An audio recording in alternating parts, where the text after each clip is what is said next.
नमस्कार, स्वागत है आप सभी का द फैक्ट इंडिया पर और मैं हूं आपके साथ पूजा जाधव। नीट यूजी 2026 भर्ती परीक्षा रद्द हो चुकी है और इसको लेकर विपक्ष के नेता कई तरह के बयान दे रहे हैं। वो कह रहे हैं कि ये सरकार की विफलता है और विपक्ष ने जो मुद्दे उठाए थे उसकी वजह से इसे रद्द करना पड़ा। तो वहीं सरकार के मंत्री हैं और बीजेपी के तमाम नेता हैं, वो इसे भर्ती परीक्षा में पारदर्शिता का पर्याय बता रहे हैं। लेकिन इसमें सच्चाई कितनी है? जीत किसकी हुई है? सरकार की हुई है या फिर विपक्ष की? जीत किसी की भी हुई हो, लेकिन हार उन युवाओं की हुई है जो मेहनत करके इस परीक्षा में बैठे थे। अब इस पर राजनीति होना लाजिमी है। पूर्व मुख्यमंत्री अशोक गहलोत ने कई तरह के आरोप सरकार पर लगाए, तो इसके जवाब में डॉक्टर किरोड़ीलाल मीणा ने कैसा पलटवार कर दिया जिसकी उम्मीद अशोक गहलोत को नहीं थी। उन्होंने सीधे तौर पर पूर्व मुख्यमंत्री अशोक गहलोत पर कई ऐसे आरोप जड़ दिए जो वाकई में सोचने पर मजबूर करते। क्या सच में किरोड़ीलाल मीणा के पास में अशोक गहलोत का काला चिट्ठा है? क्योंकि अशोक गहलोत के पास में अक्सर कांग्रेस सरकार के पुराने काले चिट्ठे रहे हैं और इसी की वजह से तमाम खुलासे उन्होंने किए थे और यही वजह रही कि बीजेपी सत्ता में आई थी। तो क्या वाकई में अशोक गहलोत के खिलाफ भी उनके पास कोई सबूत है?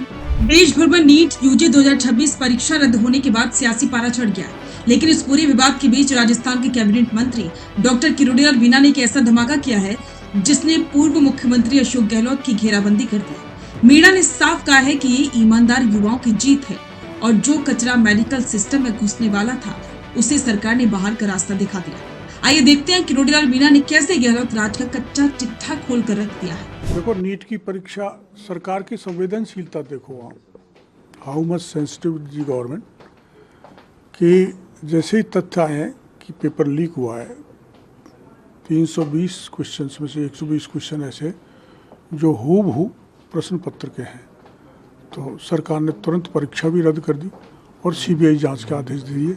अब जो भी कोई दोषी है, चाहे वो केरल का हो चाहे सीकर का हो, अब नहीं बच पाएगा। और जो विपक्षी बयान दे रहे हैं कि सरकार प्रकरण को दबाना चाहती है, अब ये दबाना है जब सीबीआई की जांच हो गई तुरंत परीक्षा रद्द हो गई और शीघ्र ही तिथि बताने वाले दोबारा परीक्षा की।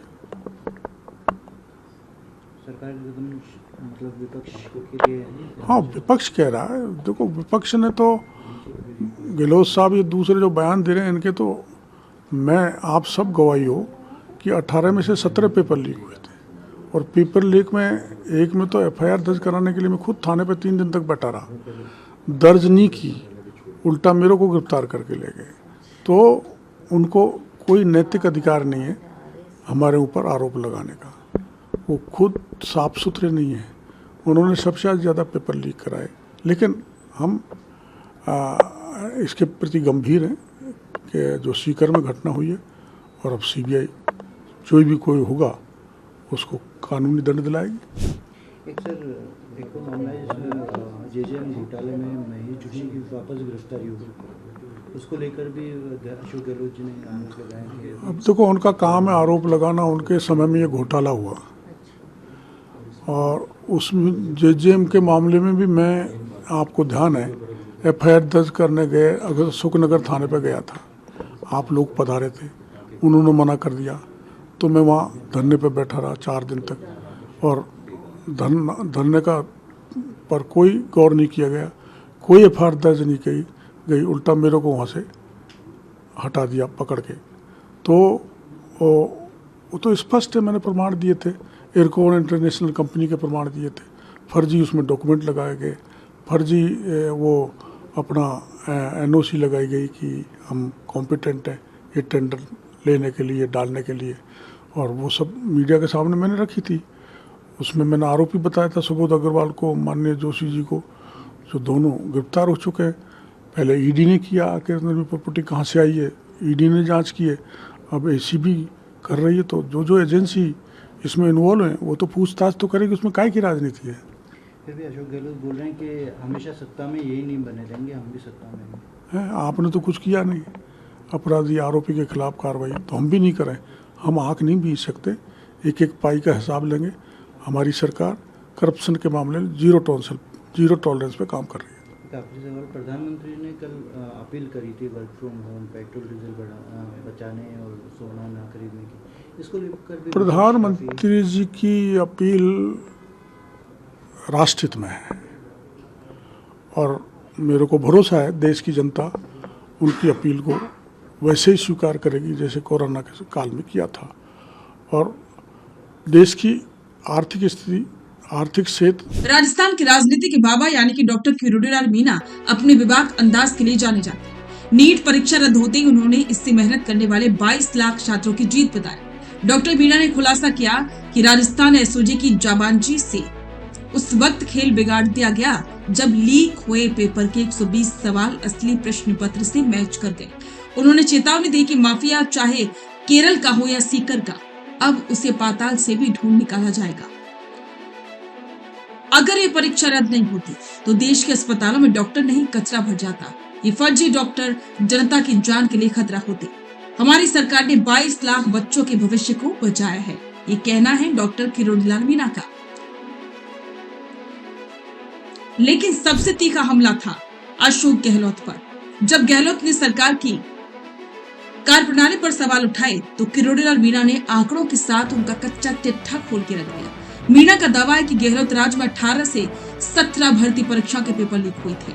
उन्होंने याद दिलाया कि कैसे पिछली सरकार में युवाओं को सड़कों पर लाठियां खानी पड़ती थी। मीणा ने भावुक होते कहा कि एक समय था जब उन्हें एफआईआर दर्ज कराने के लिए थाने के बाहर बैठना पड़ता था। पुलिस ने उन्हें ही हिरासत में ले लिया था। किरोड़ीलाल मीणा ने पिछली और वर्तमान सरकार की तुलना की है।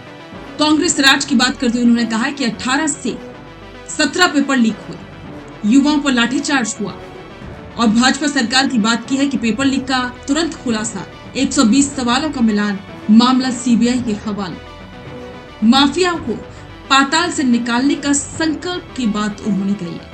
तो राजस्थान अब पेपर लीक के खुलासे का केंद्र बन चुका है। डॉक्टर मीणा ने युवाओं से अपील की है कि वे धैर्य बनाए रखें। उन्होंने माना कि मेहनत करने वालों का समय बहुत खराब हुआ है, लेकिन फर्जी एंट्री रोकना देश के भविष्य के लिए अनिवार्य था। अब गेंद सीबीआई के पाले में है और बड़े मगरमच्छों पर शिकंजा कसना तय। तो डॉक्टर किरोड़ीलाल मीणा के इन बयानों पर आपके विचार कमेंट बॉक्स में साझा करें और बने रहें द फैक्ट इंडिया के साथ। रुकिए और जरा ध्यान से सुनिए। क्या आप हमारी इन खबरों से अपने व्यापार को भी बढ़ाना चाहते हैं? तो आप भी खबरों के दौरान इस तरह के एलिमेंट्स पर अपना विज्ञापन दे सकते हैं, या फिर ऐसे खबर के 1 मिनट बाद अपना पूरा विज्ञापन डलवाएं, जो कि 8 लाख से ज्यादा सब्सक्राइबर्स और फॉलोअर्स वाले द फैक्ट इंडिया चैनल्स और पेजेस से राजस्थान के कोने कोने में पहुंचेगा और इससे आपका व्यापार, ब्रांड सब कुछ बढ़ेगा।